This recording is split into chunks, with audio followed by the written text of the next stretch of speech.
భూకంపాలు సంభవించినప్పుడు ప్రకృతి కన్నెర్ర చేసిందని మనం అనుకుంటాం. కానీ కన్నెర్ర చేసింది ప్రకృతి కాదు, దాని వెనక ఉన్న దేవుడు. ఈ దుష్ట సమాజాన్ని శిక్షించడానికి దేవుడు భూమిని కంపిస్తూ ఉన్నాడు. నేను భూమికి పునాదులు వేసినప్పుడు నీవెక్కడ ఉన్నావు? నీకు తెలిసిన ఎడల దాని పరిమాణపు కొలత వేసినవాడు ఎవరో చెప్పుము.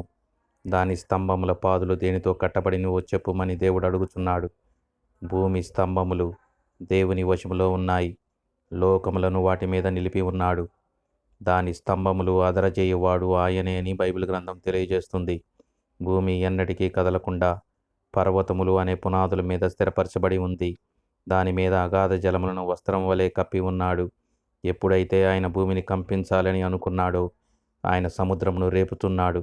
ఫలితంగా ఏర్పడిన పీడనం ఏ ప్రాంతాన్ని తాకాలో ఆ ప్రాంతాన్ని తాకి అది కంపించే విధంగా చేస్తూ ఉంది.